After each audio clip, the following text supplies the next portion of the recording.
আমাদের ভারতবর্ষের একটা নায়িকা, নাম বলবো না, সিনেমার নায়িকা, মুসলিমদের, এতটুকু বললাম, ও সিনেমা থেকে তওবা করেছে। আজ থেকে 10 বছর আগে কথা বলছি। তওবা করে কাঁদা কাটা করে 5 ওয়াক্তের নামাজে ঢুকে এখন বোরখা পরে মেয়ে, বোরখা পরে চলে। কেন? ওর কিয়ামতের ভয় ঢুকে গেছে, কিয়ামতের ভয় ঢুকে গেছে। মনে হচ্ছে আপনাদের যে ওরা জালসা শুনছে? হ্যাঁ, আর একটা কথা বলে দিই, এরপর জালসা করলে মহিলাদের প্যান্ডেল লাগবে অন্য কোনো গলিতে, আর এই কট দিয়ে দিয়ে দেবেন প্রজেক্ট, কুদাকুদি যা করবি করবে। কারণ এরা হলো ড্রাইভার, ওরা হলো বগি। ড্রাইভার যদি লাইসেন্স পায় ও ঠিক রাস্তায় যায়, এমন লাঠি যখন করবে ও তখন ঠিক সোজা লাইনে আসবে। এগুলো লাঠি ছাড়া সোজা হবে না। জি, এদেরকে চুপ করানো যাবে না। তো আমি আপনাদের সামনে যে উদাহরণটা দিচ্ছি খুব ধ্যান দিয়ে শোনেন, ধ্যান দিতে বলছি। তো যখনই ওই জিনিসটা ঢুকে যাবে, উদাহরণটা শোনেন। আমি এর আগে অনেকের কথাকে অনেক কথা বলেছি যে মানুষের ভিতরে যখন ভয় ঢুকে যাবে, তা একটা ইংল্যান্ডের মেয়ে, সত্য ঘটনা বলছি, ইংল্যান্ডের মেয়ে, সেও হাফ প্যান্ট আর একটা হাফ ব্লাউজ তার পোশাক, এই পরি দুনিয়া করে। প্রাইমারি স্কুলের শিক্ষিকা। তো ওই মেয়েটা তওবা করে দিন ইসলাম গ্রহণ করে। চোখে কেউ বই দিয়েছিল দিন ইসলামে, হযরত মুহাম্মদ সাল্লাল্লাহু আলাইহি ওয়াসাল্লামের জীবনী, আম্মাজান আয়েশার জীবনী, আম্মাজান ফাতেমার জীবনী, এইভাবে ভালো ভালো ভালো ভালো মেয়েদের জীবনী দিয়ে সে পড়তে পড়তে পড়তে পড়তে ইসলাম কবুল করেছে। চিন্তা করেন তার বডিটা কতটা বেরিয়ে আছে। এখন মাথায় ঢুকিলেন, মাথায় ওটাকে ঢোকান, এইখানটা ঢাকা আর এইখানটা ঢাকা, গোটা বডি বেরিয়ে আছে। সেই মেয়েটা ইসলাম কবুল যেদিন করেছে সেদিন থেকে তওবা করেছে, নামাজ পড়েছে, খ্রিস্টান ছিল মুসলিম হয়েছে, এবং বোরখা পরে হাঁটে। বোরখা শুধু লয়, হাতের মোজা, পায়ের মোজা পরে। ও একটা চিঠি লিখেছে দিল্লিতে, এই তবলিগ জামাতের কথা বলছি, মার্কাজে চিঠি লিখে পাঠিয়েছে। কি চিঠি? চিঠি লিখে পাঠিয়েছে, হযরত আমি বোরখা যেদিন থেকে কালেমা পড়ে ইসলাম ধর্ম গ্রহণ করেছি, তো আমার দিলে আল্লাহর ভয় এসেছে। তো কিয়ামতের মাঠে যে হিসাব দিতে হবে, আমি তওবা করেছি। তা আপনারা বলেছেন যে তওবা করলে আগেকার গুনাহ মাফ হয়ে যায়, হয়ে গেছে। কিন্তু আমি যেদিন থেকে বোরখা পরে স্কুল যাচ্ছিলাম, আমি কার চালিয়ে, নিজের গাড়ি চালিয়ে যাচ্ছিলাম 4 চাকা। যখন কার থেকে নামছিলাম, তো আমার তো একটা আইডিয়া আছে যে কতটা পাটা ফাঁক হবে না হবে, ওই রকম আমি মোজা পরে আছি। কিন্তু কার থেকে নামার পরে হঠাৎ একটা ঘূর্ণিঝড়ের মতো এলো, আমার বোরখাটা খানিক উঠে গেছে, আর এই জায়গাটা 8 হাতের মতো সাদা চামড়াটা আমার বেরিয়ে গেছে। এর জন্য কি কিয়ামতের মাঠে জবাব দিতে হবে? যদি কিয়ামতের মাঠে জবাবটা দিতে হয়, তাহলে আপনারা বলেন আমি কি সাদকা করলে সেই দিন বাঁচবো? বলেন, একদিন গোটা চামড়া খোলা ছিল শরীরে, আর আজকে দিন ইসলাম এলো, ওর আখিরাতের ভয় এলো, সামান্য চামড়া বেরিয়েছে, তার জন্য সাদকা দিয়ে বাঁচার চেষ্টা করছে। এটাই আমি বলতে চাইছি এতক্ষণ থেকে, যে আল্লাহ আমাদেরকে এত দিল, আল্লাহর এত জিনিসকে আমরা ভোগ করলাম, আর আল্লাহকে এত কিছু আমরা পেলাম, কিন্তু আল্লাহকে রিটার্ন কি দিলাম? কেন দিচ্ছি না, কেন দিচ্ছি না, কেন দিচ্ছি না? কেন টাট্টু ঘোড়ার মতো ধরে বেড়াচ্ছি, উদাস হয়ে গেছি, যেদিকে যা যাচ্ছে তাই করছি? তোর কি? বিড়ি টানছি, সিগারেট টানছি, তোর কি? কাউকে কেয়ার করি না। এই জিনিসটা কখন ঘটেছে? ঘটেছে তখনই যখন আমি কিয়ামতকে অস্বীকার করেছি। যদি কিয়ামতকে আমি স্বীকার করতাম, তাহলে এটা আমাকে বলতে হতো না যে তোর কি। আমার এখন যদি ভুল ধরিয়ে দেয়, তা আমি ওর হাতটা ধরে চুমাকে বলবো যে ভাই তুমি আমাকে বাঁচালে, ভাই তুমি আমাকে বাঁচালে, না হলে তো এইটা আমি ভুল বলে দিয়েছি, তো কিয়ামতের দিনে কি জবাব? তো আল্লাহ বলছেন, কাল্লা বাল তুকাযযিবুনা বিদ্দীন وإن عليكم لحافظين كراما كاتبين يعلمون ما تفعلون إن الأبرار لفي نعيم وإن الفجار لفي جحيم يصلونها يوم الدين وما هم عنها بغائبين প্রত্যেককে কিয়ামতের দিনে ঢুকতে হবে, প্রত্যেককেই কিয়ামতের দিনে ঢুকতে হবে। কিয়ামত একটা এমন জিনিস, আমাদের প্রত্যেককেই সেখানে ঢুকতে হবে। আর সেখানে কি হবে? ওমা হুম আনহা বিগাইবিন, একজন বলবে না যে যাব না।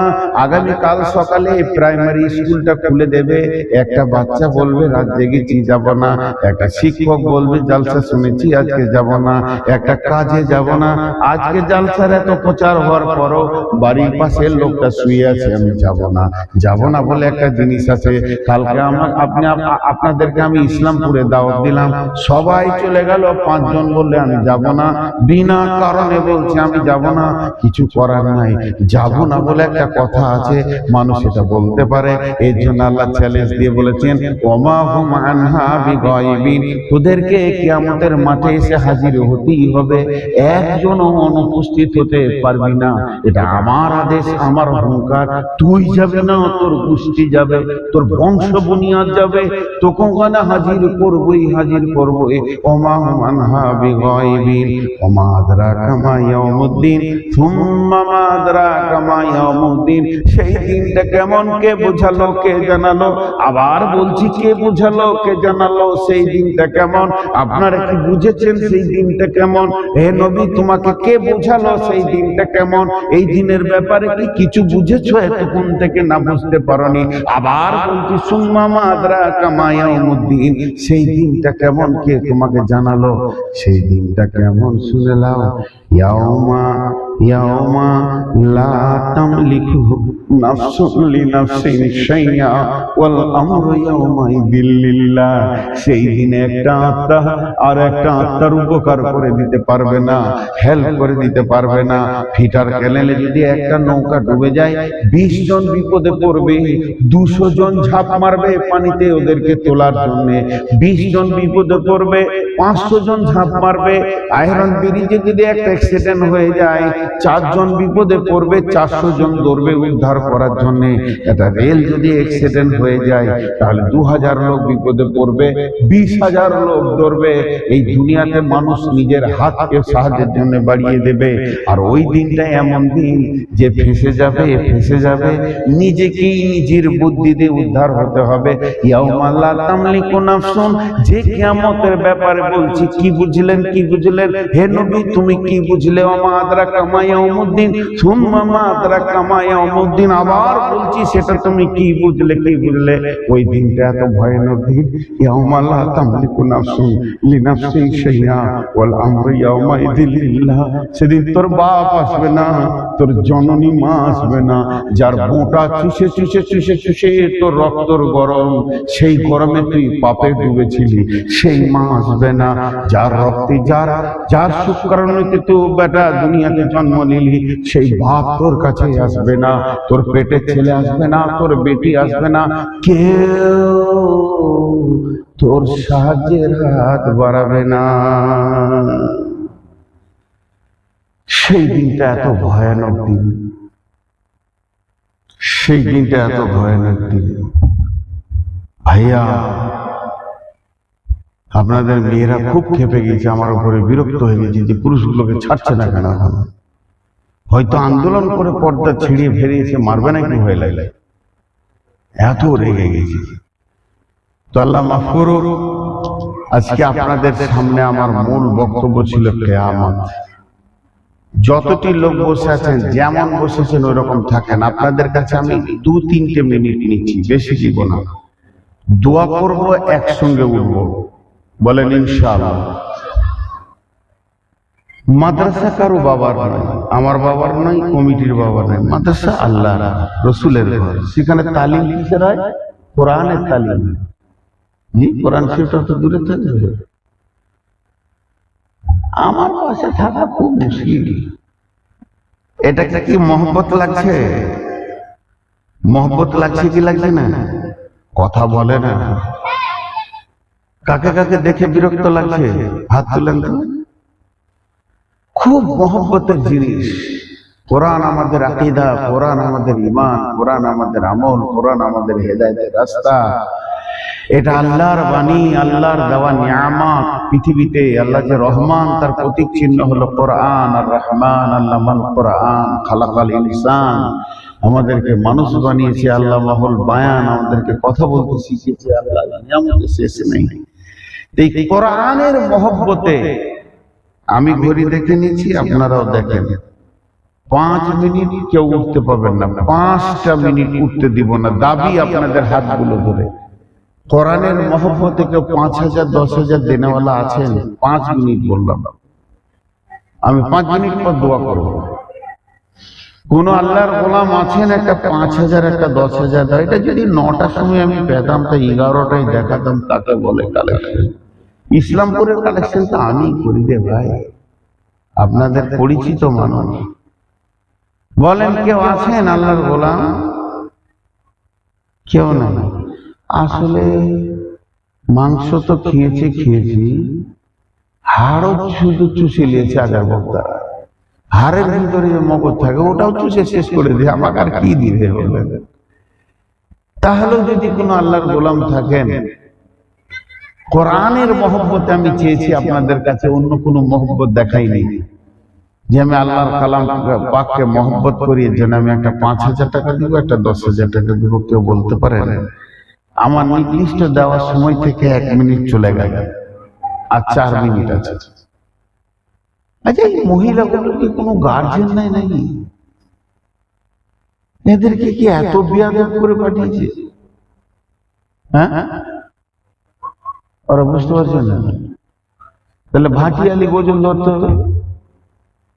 সব হলো, মুখকে একবার বন্ধ করে না, সব রাখলে। বলেন কেউ আছেন? তাহলে আপনাদেরকে স্বাধীনতা দিলাম। স্বাধীনতা বলতে 1000-এর নিচে নয়, 1000 পর্যন্ত, 2000, 3000, 4000, 5000, 2000, 3000, 4000, 5000। বিয়ে শাদী খুব বুঝে সুঝে করবেন, খুব বুঝে বিয়ে করবেন।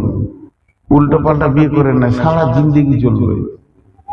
এই যার ঘরে বউ হবে এগুলো, আহা, কার কপাল খারাপ রে, কার কপাল যে খারাপ। এদের এতটুকু হায় শরম নাই। জীবনে উঠবেন না কিন্তু আমার দেওয়ার সময় থেকে 3 মিনিট চলে, আর তো 3 মিনিট আছে।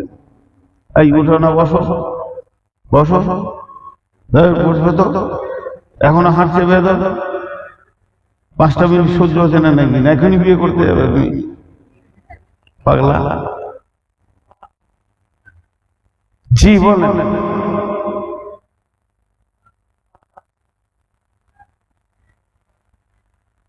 মাশাআল্লাহ, ইজ্জতটা রেখেছে কোন রকম, নাহলে বেইজ্জতি হয়ে গেছিল।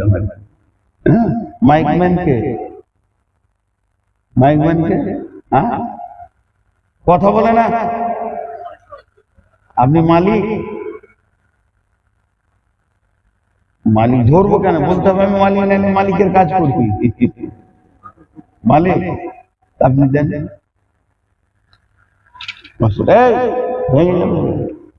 কত? 2000। যাক রে বাবা, আপনার মাইক ভালো ভাই, মাইক সবারই ভালো, কিন্তু যে টাঙতে পারে, টাঙার কাছে হচ্ছে মুশকিল। ঠিক মতো টাঙতে না পারলে এই সাউন্ডটা হয় না। আপনার মাইক টাঙার ক্যাপাসিটি আছে, ভালো লাগলো। কারণ আমরা মাইক ব্যবহার করি তো, খানিক কথা বলি বুঝেলি, 2500 টাকা হলো, আর একটা 500 টাকা আছে, তাড়াতাড়ি যাই তো, আবার অর্ধেক শেষ করে দিবি নাকি রাস্তায়? মাশাআল্লাহ, 3000 হলো। এই 2টা ছেলে উঠো রে বাবা, 2টা ছেলে উঠো। না, চাদর ধরতে হবে না, এখানে এটা কত আছে? 1000। আমার চাদরটা ওইখানে ধরো, যেখানে বসেছিলে তোরা, ধরো। আমি মুসাফির, আমার চাদরটা মুসাফির। আর আপনারা, আমি দোয়া করে দিব, সবাই চাদরের পয়সা দিয়ে তারপরে যাবে। আর চাদরটা ফের কমিটি দিবে না, আমাকে দিবে।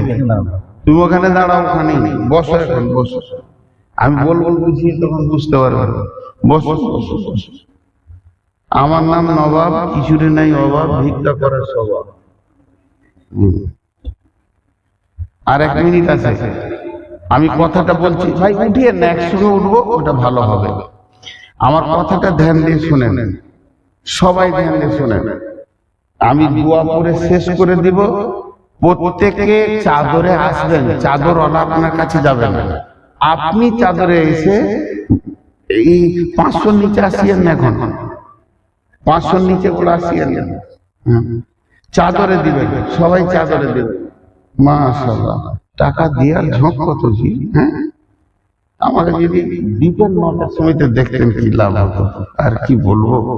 দেন, বসেন বসেন বসেন বসেন। আর আমার কথাটা বলি, প্রত্যেকে চাদরে দেবেন। কত করে দেবেন বলি?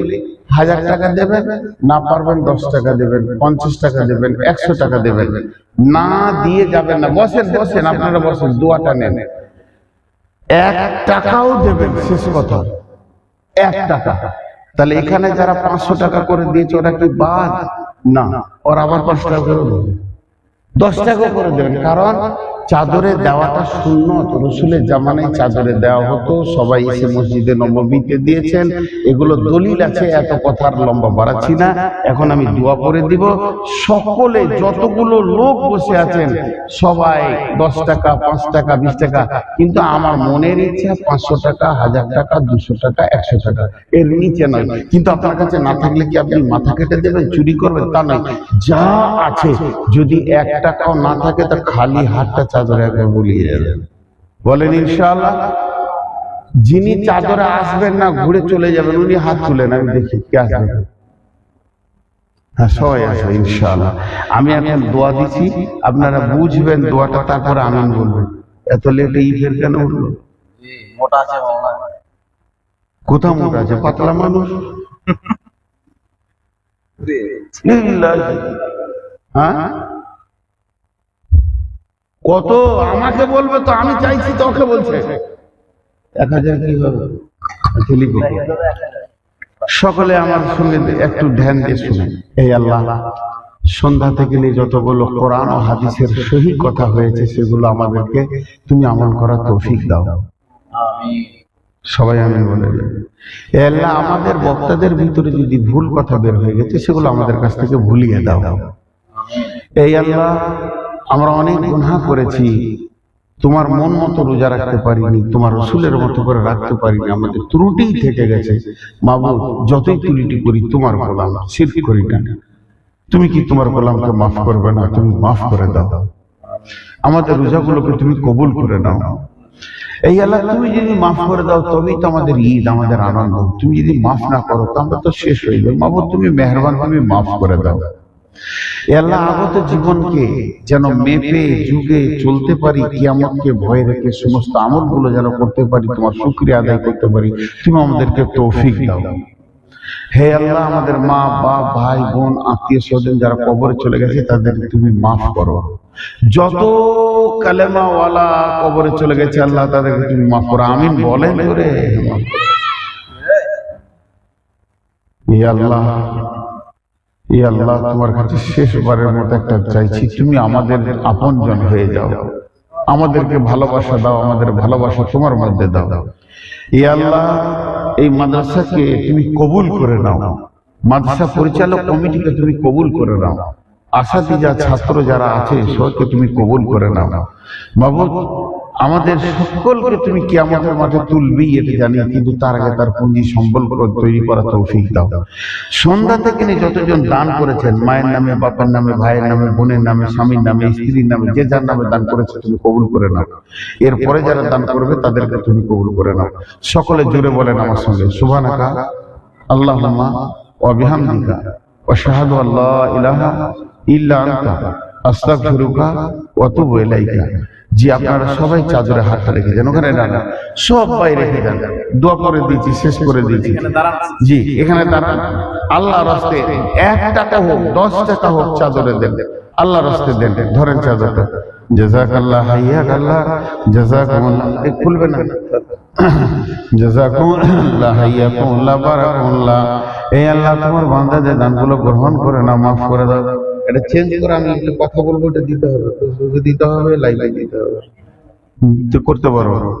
জাযাকাল্লাহ, হাইয়াকাল্লাহ, বারাকাল্লাহ, আলহামদুলিল্লাহ। মাবুদ, তুমি তোমার বান্দাদের দানগুলো গ্রহণ করে নাও, তুমি মাফ